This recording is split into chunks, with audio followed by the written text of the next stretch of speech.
Okay. Today we are going to discuss about Debye-Huckel theory of strong electrolytes. It is a theory related to strong electrolytes. Okay. It is commonly known as Debye-Huckel theory of intraionic attractions. Okay. Intraionic attraction theory ആയിട്ടാണ് Debye-Huckel theory പറയുന്നത്. There are some postulates of Debye-Huckel theory. അത് നമുക്ക് one by one ആയിട്ട് പഠിച്ചു തുടങ്ങാം. First postulate എന്ന് പറയുന്നത് all strong electrolytes are completely ionized even in the solid state. Okay. എല്ലാ സ്ട്രോങ് ഇലക്ട്രോലൈറ്റ്സും സോളിഡ് സ്റ്റേറ്റിൽ ഡൈലൂഷൻ ഒട്ടുമില്ലാത്ത സമയത്ത്, അതാണല്ലോ സോളിഡ് സ്റ്റേറ്റിൽ തന്നെ കംപ്ലീറ്റ്ലി അയണൈസ്ഡ് ആണ്. ഓക്കെ. ആൻഡ് അത് കഴിഞ്ഞു വരുന്നത് however the ions are not mobile in this state. നിങ്ങൾക്കറിയാം, ഇപ്പൊ ഒരു സോളിഡ് സ്റ്റേറ്റിൽ ഇരിക്കുന്ന അയോൺസ് എന്ന് പറയുന്നത് ഇങ്ങനെ അയോൺസ്, ഇപ്പൊ ഏതും ആയിക്കോട്ടെ, അയോൺസ് ഇങ്ങനെ സ്പേസ് ഇല്ലാതെ ഇരിക്കുവാണ് സോളിഡ് സ്റ്റേറ്റില്. therefore it cannot be moved. അതിന് മൂവ് ചെയ്യാനുള്ള സ്പേസ് ഇല്ല. therefore mobility of the ions is zero in solid state. Okay, first assumption, all electrolytes are complete. All electrolytes അല്ല, all strong electrolytes are completely ionized even in solid state, but it cannot be moved. അല്ലെങ്കിൽ ions are not mobile in this state. And second postulate, when dissolved in solvents, ion become mobile, are thus able to conduct electricity. In first postulate ഒരു point കൂടി ഉണ്ടായിരുന്നു, it cannot conduct electricity. Solid സ്റ്റേറ്റിൽ ഇരിക്കുന്ന സമയത്ത് electrolytes cannot conduct electricity because the mobility of the ions are zero in solid state. അതായത് mobility എന്ന് പറയുന്നത് solid സ്റ്റേറ്റിൽ ഇല്ല, അതുകൊണ്ട് കണ്ടക്ട് ചെയ്യാൻ വേണ്ടി പറ്റത്തില്ല, ഇലക്ട്രിസിറ്റി കണ്ടക്ട് ചെയ്യാൻ വേണ്ടി പറ്റില്ല. And second assumption, when dissolve in A solvent, കുറച്ച് സോൾവെന്റ് നമ്മൾ ഡിസോൾവ് ചെയ്ത് കൊടുക്കുമ്പോൾ, സോൾവെന്റിലോട്ട് ആഡ് ചെയ്ത് കൊടുക്കുന്ന സമയത്ത് അയോൺസ് ബിക്കം മൊബൈൽ, അതിന് മൂവ് ചെയ്യാൻ വേണ്ടി പറ്റും. ഓരോ അയോൺസിനും ഒരു സ്പെസിഫിക് റീജിയനിലോട്ട് മൂവ് ചെയ്യാൻ വേണ്ടി പറ്റും. And therefore they are able to conduct electricity. അതിന് ആ ഒരു ഡിസോൾവ് ചെയ്ത് കൊടുക്കുന്ന സമയത്ത് കണ്ടക്ട് ചെയ്യാൻ വേണ്ടി പറ്റും. അപ്പം സ്ട്രോങ് ഇലക്ട്രോലൈറ്റ് സോളിഡ് സ്റ്റേറ്റിൽ തന്നെ ഡിസോസിയേറ്റഡ് ആയിട്ടാണ് ഇരിക്കുന്നത്, അയോൺസ് ആയിട്ട് ഫോം ചെയ്തിട്ടുണ്ട്, ബട്ട് അതിന് മൂവ് ചെയ്യാൻ വേണ്ടി പറ്റില്ല. അതുകൊണ്ട് ഇലക്ട്രിസിറ്റി കണ്ടക്ട് ചെയ്യാൻ പറ്റില്ല. വെൻ ഡിസോൾവ് ഇൻ സോൾവെന്റ്സിലോട്ട് ഡിസോൾവ് ചെയ്ത് കൊടുക്കുന്ന സമയത്ത് അയോൺസ് അക്വേഴ്സ് ദിയർ മൊബിലിറ്റി, അവർക്ക് മൊബിലിറ്റി കിട്ടും. therefore it can conduct electricity. അതിന് ഇലക്ട്രിസിറ്റി കണ്ടക്ട് ചെയ്യാൻ വേണ്ടി പറ്റും. Then third point is the attractive forces between ions of opposite charges. If we consider sodium chloride electrolyte, the ions oppositely charged ions തമ്മിലുള്ള attractive forces ന്റെ strength അനുസരിച്ചായിരിക്കും mobility of ions എന്ന് പറയുന്നത്. അതായത് സോഡിയവും ക്ലോറിനും തമ്മിലുള്ള അട്രാക്റ്റീവ് ഫോഴ്സ് എന്ന് പറയുന്നത് വളരെ സ്ട്രോങ് ആണെങ്കിൽ mobility of sodium plus ion and Cl minus ions എന്തായിരിക്കും? കുറവായിരിക്കും, ഡിക്രീസസ്. ഓക്കെ.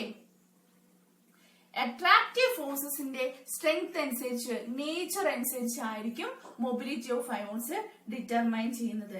ഇതുമായി ബന്ധപ്പെട്ട രണ്ട് എഫക്ട്, ഈ തേർഡ് അസംഷനുമായിട്ട് ബന്ധപ്പെട്ട് രണ്ട് എഫക്ട് നമുക്ക് പഠിക്കാനുണ്ട്.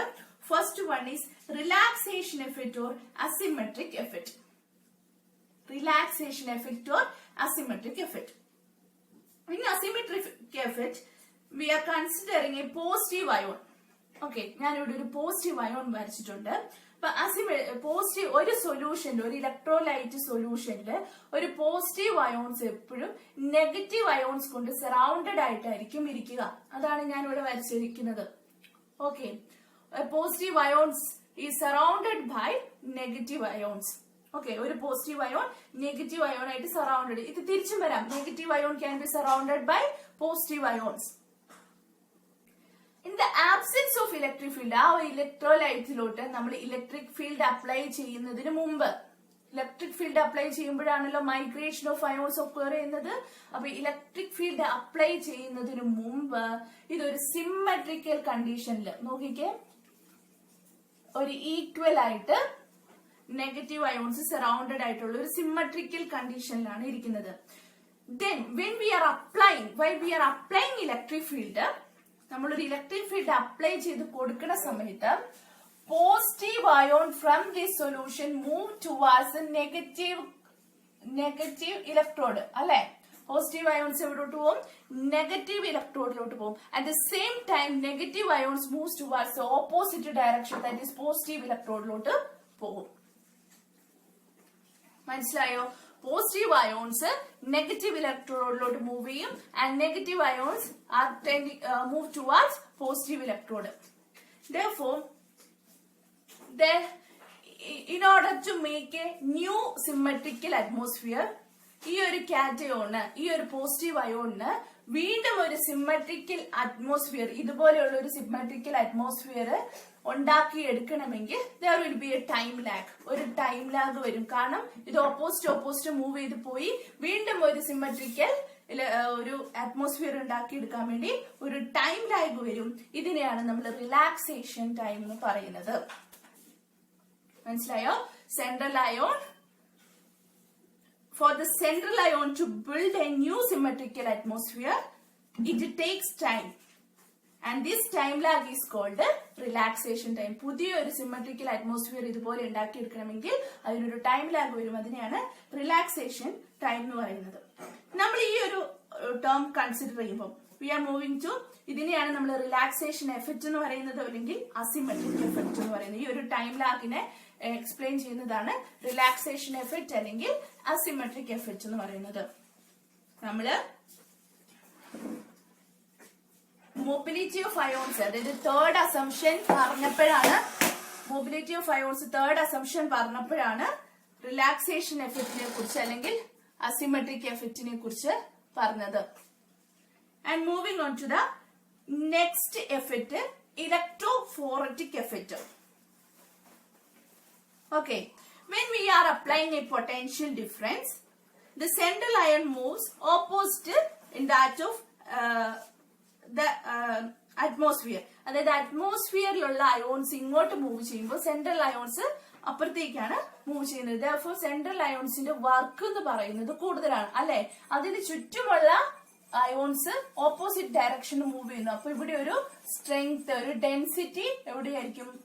ഓപ്പോസിറ്റ് ആയിട്ടുള്ള അയോൺസ് മൂവ് ചെയ്യുന്ന പാർട്ടിലായിരിക്കും കൂടുതൽ. സെൻട്രൽ അയൺ അങ്ങോട്ടാണ് മൂവ് ചെയ്യുന്നത്.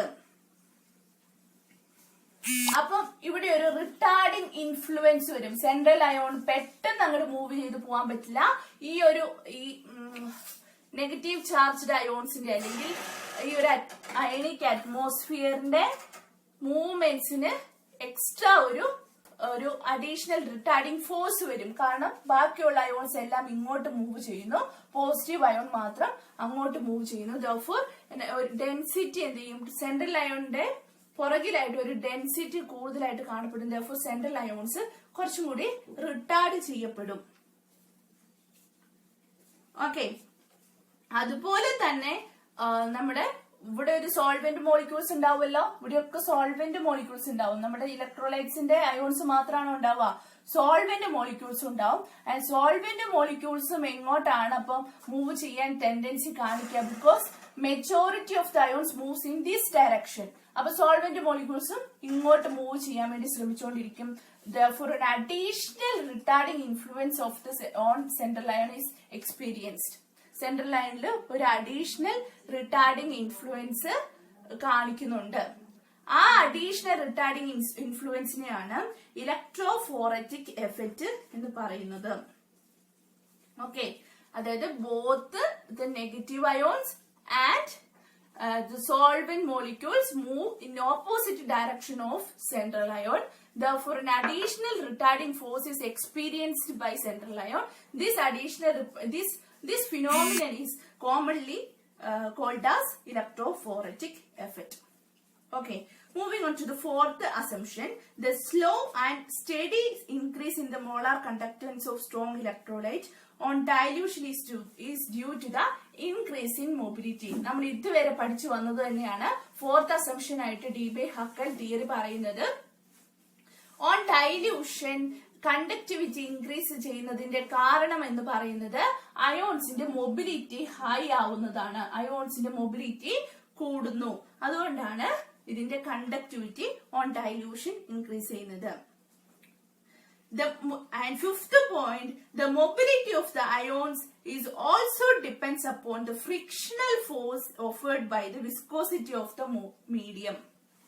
ഓരോ അയോണും മൂവ് ചെയ്യുന്ന സമയത്ത് ഏതൊരു സോൾവെന്റിലാണോ ഇത് ഡിസോൾവ് ചെയ്തിരിക്കുന്നത് ആ സോൾവെന്റിന്റെ അല്ലെങ്കിൽ ആ മീഡിയത്തിന്റെ ഫ്രിക്ഷണൽ ഫോഴ്സിനെ ഓർ ഡൈ ഇലക്ട്രിക് കോൺസ്റ്റന്റിനെയൊക്കെ ഡിപ്പെൻഡ് ചെയ്തിട്ടായിരിക്കും മൊബിലിറ്റി ഓഫ് അയോൺസ് നമുക്ക് പറയാൻ പറ്റുള്ളൂ. ഈ ഒരു അയോൺസ് എന്ന് പറയുന്ന ഒരു സോൾവെന്റിലായിരിക്കുമല്ലോ, ആ സോൾവെന്റിന്റെ അല്ലെങ്കിൽ ആ ഒരു മീഡിയത്തിന്റെ ഫ്രിക്ഷണൽ ഫോഴ്സിനെയും ഡൈ ഇലക്ട്രിക് കോൺസ്റ്റന്റിനെയും ഒക്കെ അയണിക് മൊബിലിറ്റി ഡിപ്പെൻഡ് ചെയ്യുന്നുണ്ട്.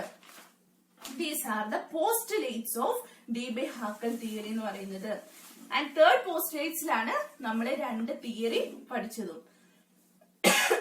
ഓക്കെ, ഈ ഒരു പോസ്റ്റുലേറ്റ്സ് ഒക്കെ വെച്ചിട്ട് ഒരു ഡീബേ-ഹക്കൽ ഓൺസാഗർ ഇക്വേഷൻ ഡിറൈവ് ചെയ്തിട്ടുണ്ട്.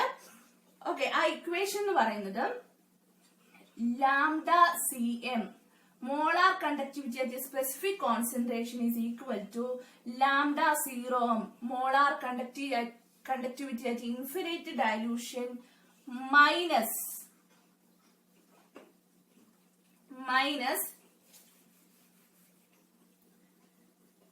82.4 divided by dt raised to 1/2 eta plus 8.20 into 10 raised to 5 divided by dt raised to 1/2 into lambda 0m into root concentration.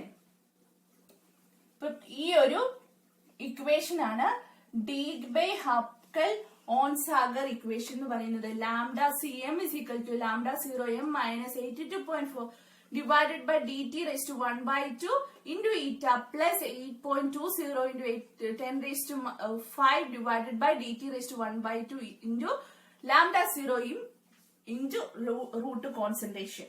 അപ്പൊ ഇത്രയും ഈ ഒരു ഇക്വേഷൻ എങ്കിലും ബൈ ഹാർട്ട് പഠിച്ചിരിക്കാം. അപ്പൊ ഇതിലെ ടേംസ് എന്തൊക്കെയാണെന്ന് നിങ്ങൾക്കറിയാം. ലാംഡ CM എന്ന് പറയുന്ന ഒരു സ്പെസിഫിക് കോൺസെൻട്രേഷനിലുള്ള molar conductivity and lambda 0m എന്ന് പറയുന്നത് ഇൻഫൈനൈറ്റ് ഡൈലൂഷനിലുള്ള limiting molar conductivity.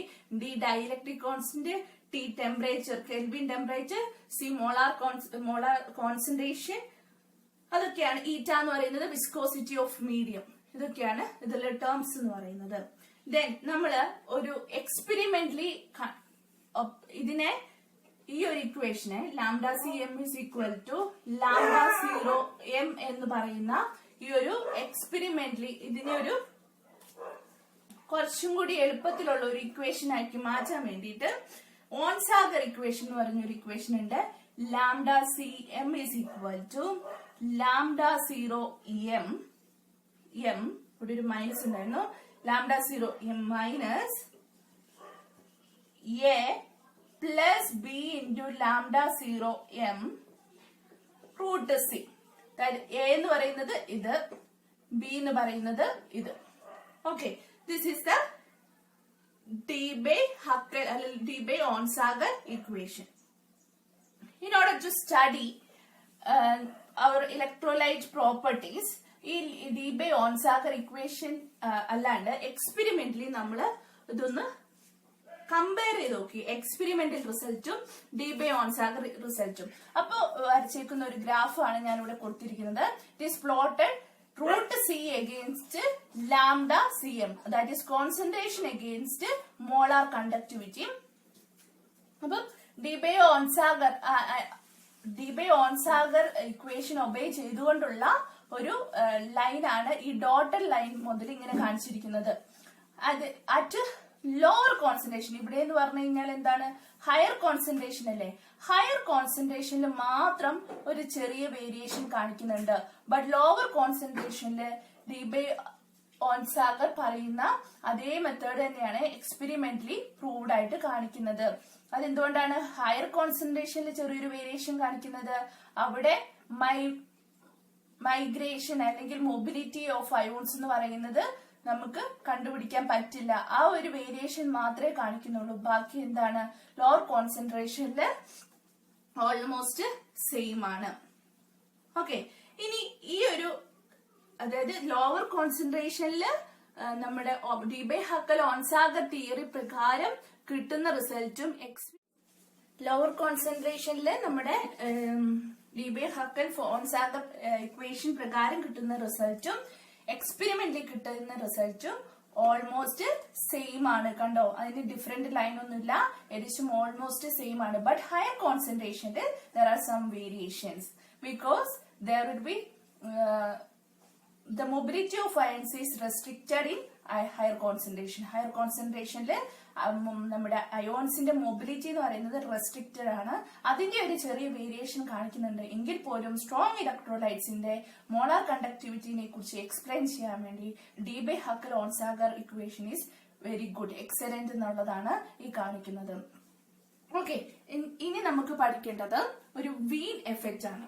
Okay, Wien effect എന്ന് പറഞ്ഞു കഴിഞ്ഞാൽ it is when high voltage is applied to electric field, അത് ഇലക്ട്രോലൈറ്റ്സ്, ഒരു ഹൈ വോൾട്ടേജ് ആണ് നമ്മൾ ഇലക്ട്രോലൈറ്റ്സിലോട്ട് കൊടുക്കുന്നതെങ്കിൽ, ഓക്കെ, നമ്മൾ ഇലക്ട്രോലൈറ്റ്സിന്റെ കാര്യം പറഞ്ഞു. ഇലക്ട്രോലൈറ്റ്സിന്റെ ഉള്ളില് പോസിറ്റീവും നെഗറ്റീവും ആയിട്ടുള്ള അയോൺസ് ഇങ്ങനെ സിമ്മട്രിക്കൽ ആയിട്ടുള്ള ഒരു സ്റ്റേറ്റ് ഉണ്ട്. അപ്പം ഇലക്ട്രിക് ഫീൽഡ് അപ്ലൈ ചെയ്യുന്ന സമയത്ത് ആ സിമ്മട്രി ലൂസ് ചെയ്യും. എന്നിട്ട് വീണ്ടും ഒരു സിമ്മട്രി ഫോം ചെയ്യാൻ വേണ്ടി there will be a time lag എന്നാണ് നമ്മൾ പറഞ്ഞിരുന്നത് അല്ലെ. ആ ടൈം ലാഗിനെയാണ് നമ്മൾ റിലാക്സേഷൻ ടൈം അല്ലെങ്കിൽ ഈ ഒരു എഫക്റ്റിനെയാണ് നമ്മൾ അസിമെട്രിക് എഫക്റ്റ് എന്ന് വിളിച്ചത്. when we are applying high voltage, okay, high voltage ആണ് അപ്ലൈ ചെയ്യുന്നതെങ്കിൽ നമ്മുടെ ഈ ഒരു അസിമെട്രിക് ഒരു അറ്റ്മോസ്ഫിയറിലെ ഈ സിമെട്രിക്കൽ അറ്റ്മോസ്ഫിയറിന്റെ തിക്നെസ്സിനെ കഴിഞ്ഞും ഓവർകം ചെയ്യുന്ന രീതിയിലുള്ള ഒരു ഹൈ വോൾട്ടേജ് നമ്മൾ അപ്ലൈ ചെയ്ത് കൊടുക്കണം. ഇതിന്റെ തിക്നെസ്സിനൊന്നും വലിയ പ്രസക്തി ഇല്ലാത്ത ടൈപ്പില് നമ്മള് ഹൈ വോൾട്ടേജ് മോർ പ്രൊനൗൺസ്ഡ് ആവുന്ന ചില കേസുകളുണ്ട്. അപ്പൊ ഈ റിട്ടാർഡേഷൻ ഫോഴ്സ് ഉണ്ടല്ലോ, ഈ സറൗണ്ടഡ് നെഗറ്റീവ്ലി ചാർജ്ഡ് അയോൺസ് ഈ പോസിറ്റീവ് അയോണിന്റെ മൂവ്മെന്റിന് കോസ് ചെയ്യുന്ന റിട്ടാർഡേഷൻ ഫോഴ്സ് ഇല്ലേ, ആ റിട്ടാർഡേഷൻ ഫോഴ്സ് ഒക്കെ എന്താണ്, നെഗ്ലിജിബിൾ ആണ്. അതിനെയൊക്കെ നമുക്ക് ഈസി ആയിട്ട് അവോയ്ഡ് ചെയ്യാവുന്ന ടൈപ്പ് ഒരു ഹൈ വോൾട്ടേജ് നമ്മള് ഒരു ഇലക്ട്രോലൈറ്റ്സിന്റെ അപ്ലൈ ചെയ്ത് കൊടുക്കുന്ന സമയത്ത് എന്താ സംഭവിക്കുന്നത് എന്ന് ചോദിച്ചു കഴിഞ്ഞാൽ, ഇങ്ങനെ ഒരു സിമ്മട്രിക് ക്ലൗഡ് ഒന്നും ഫോം ചെയ്യാനുള്ള ഒരു ടൈം അവിടെ കിട്ടില്ല. ഇതിന് യാതൊരു ഫോഴ്സ് ഓഫ് റിട്ടാർഡേഷൻ ഫോഴ്സും ഇല്ലാണ്ട് ഈ positive cation can move towards negative electrode. ഈ cation can move towards negative electrode. That means conductivity increases. In the presence of a high voltage, there will be no time for the formation of symmetric atmosphere. Symmetric atmosphere formation ഒന്നും ടൈമില്ല. ഫോർമേഷന് ടൈമില്ല എന്ന് പറഞ്ഞു കഴിഞ്ഞാൽ അതിന് negative ions cos ചെയ്യുന്ന ഒരു retardation force ഒന്നും ഈ പോസിറ്റീവ് അയോൺസിൽ വരാൻ യാതൊരു സാധ്യതയില്ല.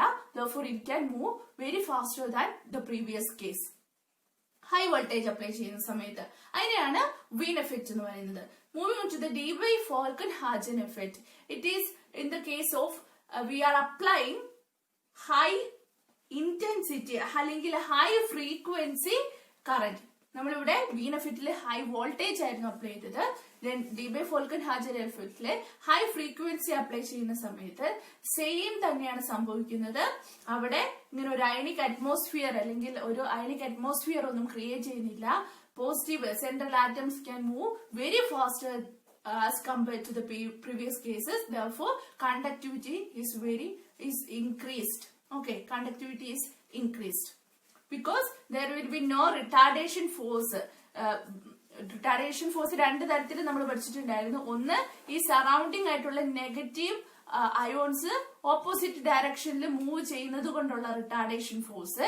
2 ഇതുമായി ബന്ധപ്പെട്ട് ഇവിടെയുള്ള സോൾവെന്റ് മോളിക്യൂൾസ് ഓപ്പോസിറ്റ് ഡയറക്ഷനിൽ മൂവ് ചെയ്യുന്നത് കൊണ്ടുള്ള റിട്ടാർഡേഷൻ ഫോഴ്സ്. ഈ 2 ഫോഴ്സും ഇവിടെ ഇല്ല. ബിക്കോസ് ഇങ്ങനെ ഒരു അയണിക് അറ്റ്മോസ്ഫിയർ ഉണ്ടാക്കാൻ തന്നെയുള്ള ടൈം അവിടെ കിട്ടുന്നില്ല.